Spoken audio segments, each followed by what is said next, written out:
Brothers and sisters, thank you for joining me for this is part 14 of Creation Balance, and how a new heaven and earth, a new kingdom is created, and through the patterns, understanding the patterns and symbolisms of creation that Father and Mother put into play from the beginning, we can have the right foundation in order to build the kingdom once again upon the earth. A new heaven and earth are created. So a kingdom is born. Okay. And I knew at some point I would have to show this, but with that comes difficulty, because drawing what I actually saw in the night sky is extremely hard to do. So I have drawn it behind me on the whiteboard, and I'm going to explain it the best that I can so we understand the patterns and symbolism of how kingdoms are passed from father to son, father to son, father to son, and how the worlds without numbers are created, and the beautiful eternal truths, patterns and symbolism, roles that are played among within the kingdom, right? The kingdom is hid among the people until they're meant to come into the light at the end of the kingdom, at the end of a 7,000 year period. But throughout that time, they're hidden within roles as they come to fulfill certain roles within the kingdom. So I'm going to do my very best to explain this and show you somewhat of what I saw. It's the best of my ability. That's what I'm going to do. So I'm going to show you this whiteboard behind us. Okay. So hopefully you can see this. Okay. So this is the eternal pattern of the kingdoms that were created from, Father and Mother. And if you see over here, it says that this is the inheritance given by Father and Mother to their sons, right? Their sons and daughters. Let's put and daughters, because we're putting everything back into creation balance, and you can't have a kingdom without a king and a queen. Okay, so so let's explain this the best that I can. So above the first kingdom, if this is the first kingdom, this is Father and Mother's kingdom from the beginning, right? You have this golden arch, and so it says arch here. It says male and female energy. So their energy was flowing freely through this. This represents the womb, the earth that we are on. Okay, so they created a kingdom, and so Mother's role is to become the mother of all living because she is physical, where Father's role was a spiritual, right? And so as they work together, then that flow becomes one. So we're going to see that. So this is the first kingdom. So this is Father, Son, past Father, Son, Father, Son, Father, Son, Father, Son. Okay, so how do we get this this line of succession? Okay, and the roles that are played within it. Okay, so each of these represents, a new kingdom being born. Okay, and so then as the worlds without numbers were displayed, and these went on forever, like there was no end to them. To each kingdom that was being created, there was, you see this arch is connected, and then this arch would be connected to another kingdom, and right here, this arch is connected, it's connected to another kingdom, and however many times that kingdom has advanced from father to son was what was displayed. Okay, that's the best that I can explain that. So within a kingdom, so this very first kingdom was passed to Father and Mother's son. Okay, so every kingdom has a mother and a father, and that's why in Scripture it's a reference as Elohim, because once you begin this pattern, these fathers become an Elohim. Okay, so I'm going to explain this the best that I can. Okay, so you have the very first father who was Michael, which is why Michael the archangel is named, that's why his name is Michael the archangel, okay? Because these arches are kept open by the fathers and then the mothers, right? Their energy working together as one, okay? That also explains why in Revelation 12, why Michael fights the dragon. It's literally to put the world back in creation alignment of male and female energy. So this arch, the male and female energy flows freely through this arch, okay? In connection and balance the way that it's supposed to be, okay? So you have different roles in a kingdom. So I'm going to have you look over here, and I'm praying that this comes off with clarity. Okay, so you have the very first father and mother were mentoring the next son, and mother was mentoring the next queen for this next kingdom. Okay, so you have so I'm going to put king and queen, okay, and they're being mentored by father and mother for this next kingdom, okay? So you have father and mother and their son, okay? This son, his first role is Jehovah, and he helps create this kingdom, okay? And Jehovah will play the Christ role. It is also promised that as mother enters this physical existence, that she will bring the son into existence in the physical. So as she leaves father's in the spiritual, right? But they're connected. That's the dove and eagle, right? They are connected. There's no breaking that. She enters into the physical and brings forth her son. That's the promise, because he's being mentored for the next kingdom. Okay, so this is a line of succession, father, son. Okay, so Adam, let's go down here.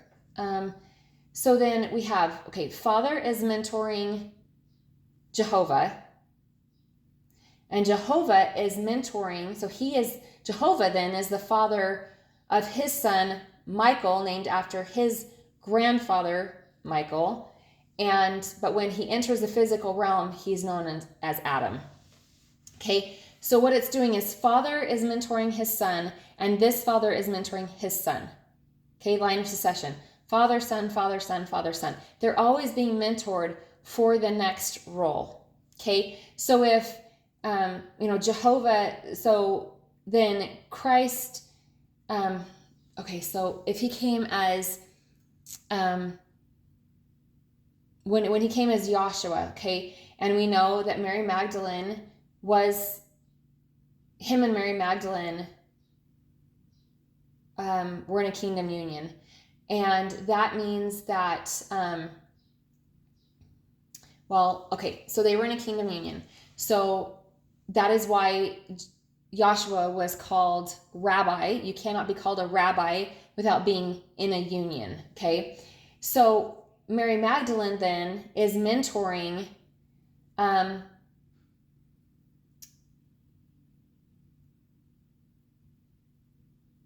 Michael, not Adam, okay, because we're going to get to that in a minute, because that's where it kind of gets tricky. She's mentoring Michael's, at the time, that's like a prince role, right? So he's mentoring a princess to step into a priestess role, and then a priestess steps into a queen role, okay? Hopefully that helps with that. Okay, so it's always mothers are mentoring mothers, or queen, the daughters. Fathers are mentoring the fathers, and as they come together as one heart, right, that energy begins to flow perfectly through them. Okay, so then after this first kingdom from father and mother from the beginning, right? So Joshua has went through his roles. He now steps into his king role as father, which is the Elohim role. His son Michael, which it was known as Adam, steps now into his Christ role.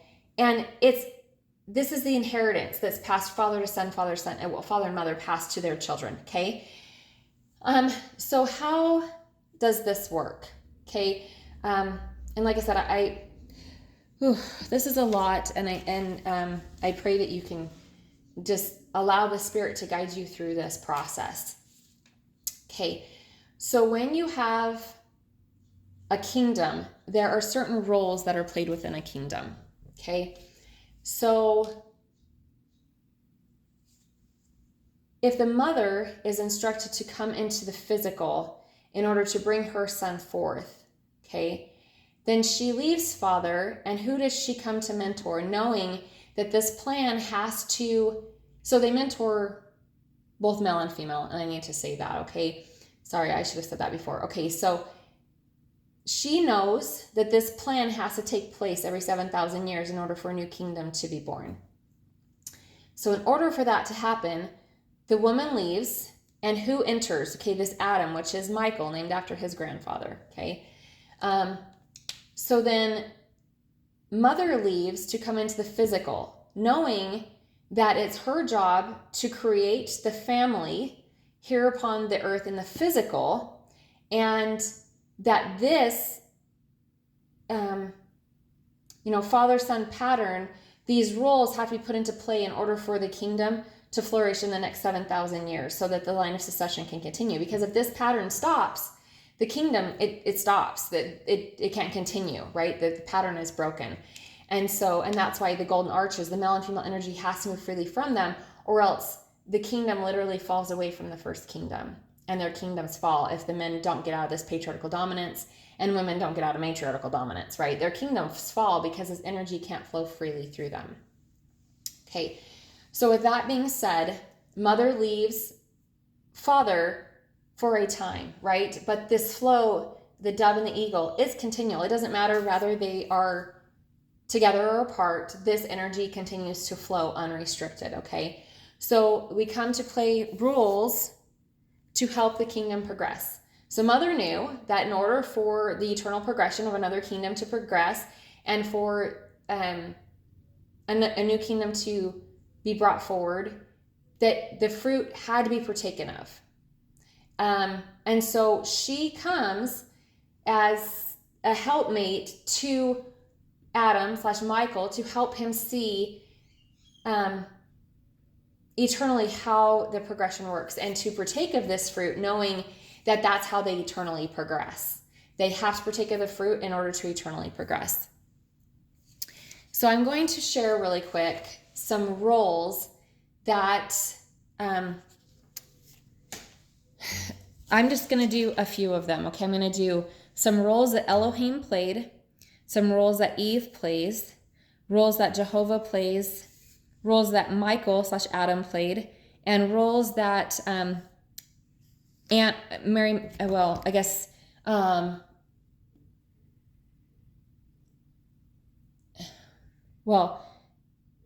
that Mary Magdalene played. Okay, so let's just put it that way.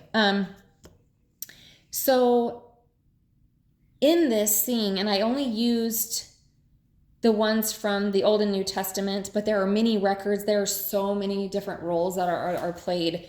I'm just giving the ones from the Old and New Testament, okay? So, and we can see how they come and help one another in this process, okay? So, like I said, so Mother Eve leaves and comes into the physical, okay? And then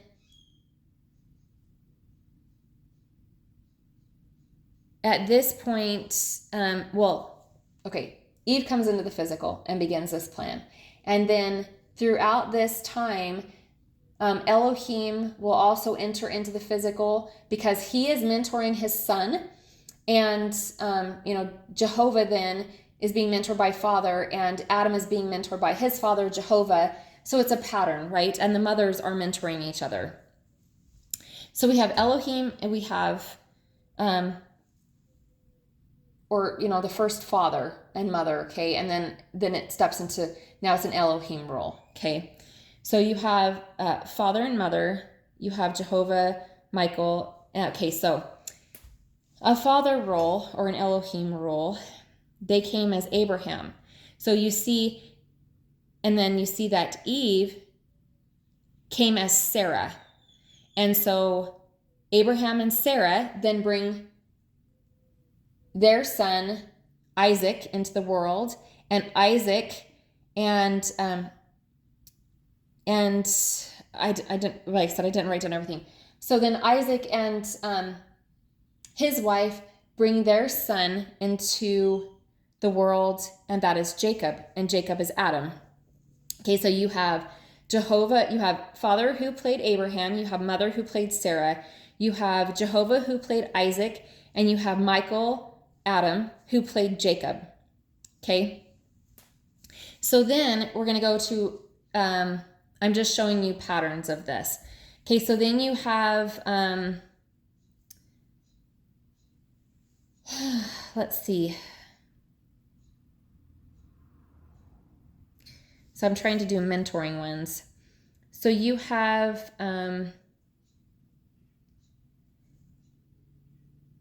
Sarah that then dies, and then Jacob takes Rachel as his wife, and she is to bring forth the 12 sons. Why? Because she was also Eve. So it was always Rachel's role, and that role got extremely tainted because of a father's doing. Not because of their doing, but then when they were in it, there was so much trauma and hurt that it created a mess, right? Their heart center was completely out of balance and all over the place. So then you have the roles of Adam was also Moses, okay? So Eve in that role was Miriam, his sister.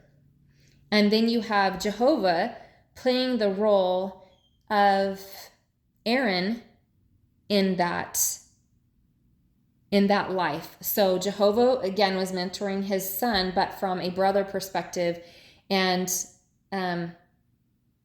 Eve was mentoring him from a sister perspective. Okay, so then you have John the Baptist, Mary, Lazarus, and Joshua. Okay, what was the purpose of that? So you have John the Baptist, who was truly Elohim. That's why he baptized his own son, which was Joshua.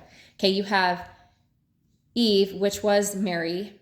So John the Baptist was a cousin, which is why Mary was instructed to go to Elizabeth and talk to her. So this is all the family connection. So then you have John the Baptist. Mary was the one that gave birth to him in the physical. You have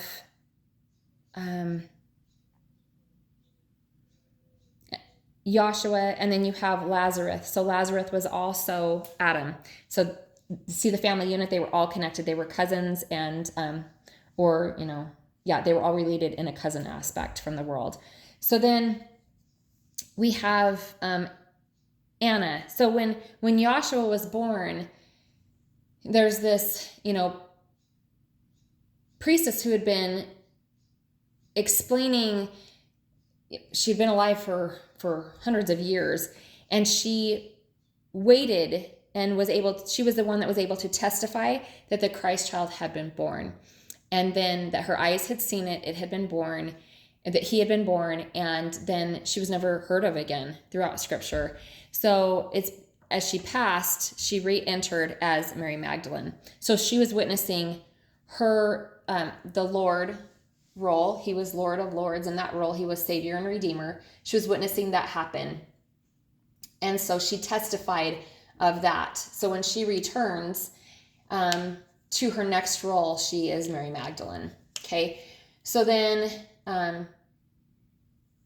so when this role is complete, then they move to King of Kings. And so, as a kingdom is born, so the very first king and father is clearly father and mother from the very first kingdom. But then kings and queens, it's passed down, father, son, father, son, father, son. And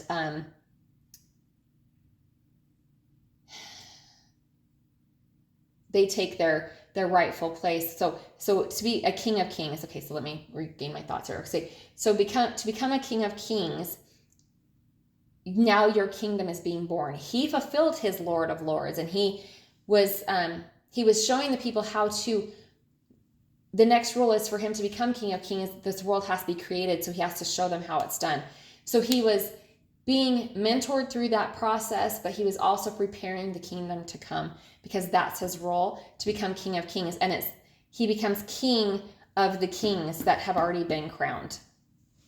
Okay, and of King of Kings. So we see that Elohim plays Abraham. He plays Elias, that Joshua testified of, that John the Baptist came, and because he was known by a different name, they did not believe that it was Elias. So we have Abraham, Elias, Enoch, John the Baptist, David. You have Eve, that played roles of Sarah and Rachel and Ruth. Why Ruth? It was the bloodline that was supposed to come through. Played the role of Miriam, the sister of Moses, and then played Mary, the mother of Joshua. Jehovah played the roles of Isaac, Aaron, Elijah, Noah, and Joshua. Adam/Michael played the roles of Jacob, Moses, Lazarus, and there's more. There's so much more to this. So I pray that this helps us understand. This is something that it's so difficult to even put on a board and say, this is what I saw. This is the best description that I can give, because that's something that, it went on forever. And so this pattern has to be understood, so that we understand that, for one, how eternal life, and that we eternally progress. And Mother Eve knows this. That's why she's sent with Adam, because the plan has to continue to move forward in order for these lines of succession every 7,000 years, for a new kingdom to be born, a new heaven and earth to be born. And so she came knowing that she would partake of that fruit, because that's how we eternally progress. So may we see the beauty and the patterns and symbolisms of the beauty of creation that they designed, and the inheritance for their sons and daughters of these kingdoms, and how we are eternal beings and how we eternally progress. And, the family was hidden within the 12 tribes. I talked about how Judah came through the tribe of Benjamin as Saul or Paul, but he was actually Judah. But you come through different family lines to perform different work, and you could come as a sister, you could come as a mother, you could come as a wife, you could come as an aunt or a cousin, or a grandmother or grandfather, whatever it is, right? The family line was hidden within it, and now God is, father and mother saying, okay, it's time for a new kingdom to be born, and now the kingdom has to come into the light. Come into the light. Come back into who you are eternally, so that a new heaven and earth can be created. And so understanding this pattern of how the mother's mentor and the father's mentor both sons and daughters as well. And then, they mentor, mothers mentor sons and daughters as well. And they mentor within those relationships as, what the world calls, either husband and wife, or grandparent, or mother or father, or husband and wife, or child, or cousin, or aunt, or uncle. All those things. It's a mentoring process, and it's meant that the experience that another one has, they're mentoring the next kingdom in those roles, so that a new kingdom, a new heaven and earth can be born. But they have that's biblical, that father and mother, that's the role, is that they will prepare their children ahead of time for everything if they're willing to step in and do the work. And so they'll prepare them ahead of time. And so this is the preparation process, is being prepared. You're always being prepared for another role. And so, you're stepping forward. And this is the best way that I can put this. They are still running, very much so, there for the very first kingdom. And, then the father and mother of that kingdom pass it to their son. And then this father and mother will continue to run this kingdom as this son then steps into this father role, and him and his queen rule this kingdom. And it's an eternal progression. And there are those that left kingdoms, father and mothers that left kingdoms, to help this world at this time ascend, to help it, a new heaven and earth, to be created. So there are fathers and mothers here from other kingdoms that are not directly from this kingdom, that are here mentoring to help this new earth, new heaven and earth, new kingdom be born. So there are those who have left these kingdoms, and that's why it's so important that, the fathers remember who they are, especially that we get out of this patriarchal dominance, because what's happening to their kingdom is that the energy is basically flatlining, because they are stuck in this patriarchal dominance. They have to remember who they are so that this arch stays connected and then it doesn't fall away. So we don't want kingdoms to fall. We want them to remain. So as the kingdom is here, the family as a whole, which it's massive. So as those people are here helping, those ones who have volunteered to come and help another kingdom progress, because that's what a family does. A family helps one another. Then it's important for them to remember that, not to get stuck in this world and its ways and its dominance and, pride and power, control and arrogance, those things, because what's going to happen if they do that is their arches will become disconnected, because they're in patriarchal dominance of that, wanting to dominate and rule. And it's never how it was designed. It was designed to truly flow in that male and female energy from creation balance from the beginning. Okay, so brothers and sisters, I pray that made sense, and hopefully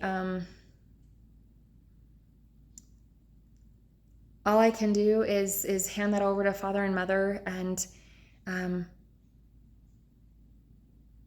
present it to them in the best way that I could, and so that all glory and honor and praise can go to them. This is their creation that they began and have passed down to their sons and daughters eternally. And so I